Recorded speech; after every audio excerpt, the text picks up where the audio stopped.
Today, the North Atlantic Treaty Organization turns 70 years old.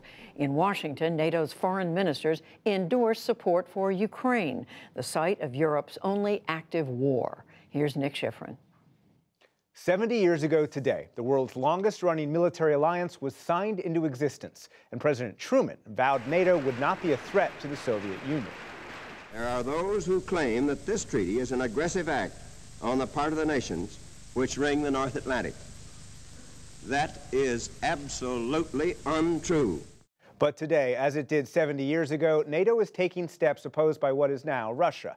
And nowhere is that more obvious than Ukraine, now 5 years into a war between the Ukrainian military and Russia-backed separatists. Late last year, Russian ships rammed Ukrainian ships in waters both navies are legally allowed to use.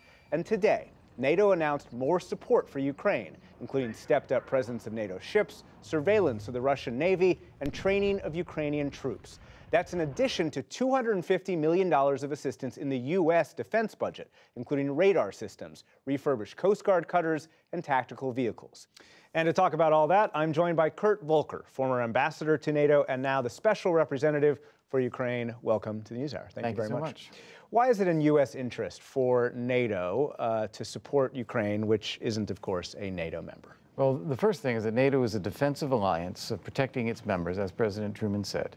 And when you see that there is a conflict going on in Europe, that countries' borders are being violated, that is something that should be of concern to NATO. We want to see a Europe where everyone's sovereignty is respected, where people are secure inside their own countries.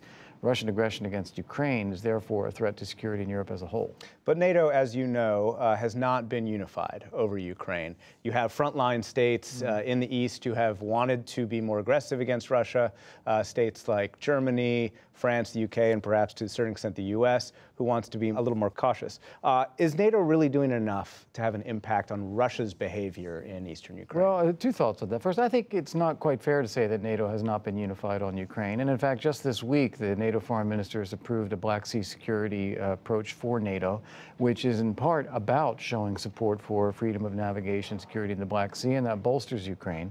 There has been unified European Union and U.S. Sanctions on Russia because of their invasion in Ukraine. Some countries, like the United States, have provided lethal defense equipment. Some haven't. But there's generally a unified approach. And then also to implement the Minsk agreements and restore Ukraine's sovereignty and territorial integrity. So NATO's pretty united on that.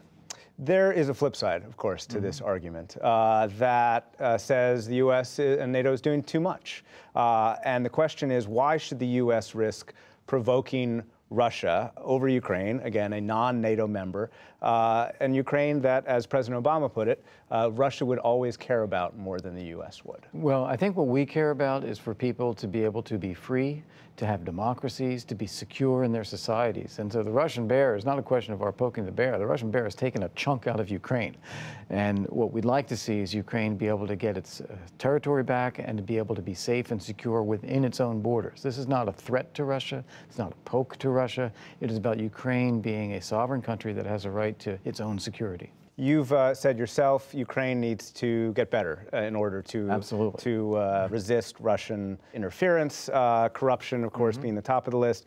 You had a recent scandal where members of the National Security Council were siphoning off money that were supposed to go to military equipment. Is Vladimir Zelensky, a former actor who is now the front runner in the presidential election this month, the person around whom Ukraine can coalesce? Well, what we have now is an election in Ukraine similar to elections that we've seen in France or with the case of Brexit or even in the United States. It's a candidate who has established himself as against the establishment versus the incumbent president who is saying that, you know, I've worked hard, I've made a lot of accomplishments, we have more to do.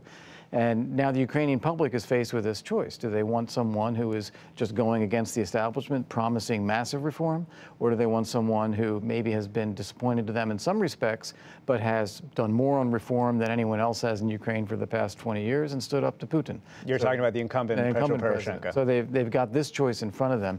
And what's great about this is a truly democratic election. We don't know how this is going to come out. Zelensky's a total novice.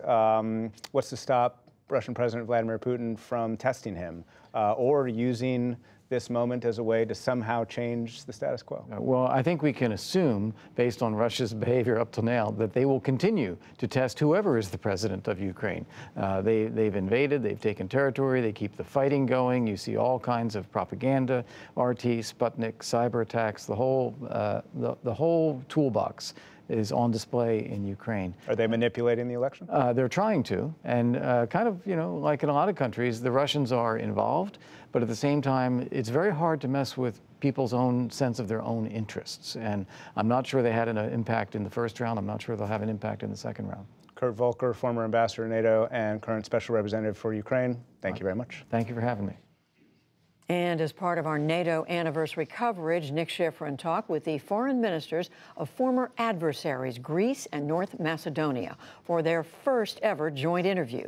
You can watch it on our website, pbs.org/newshour.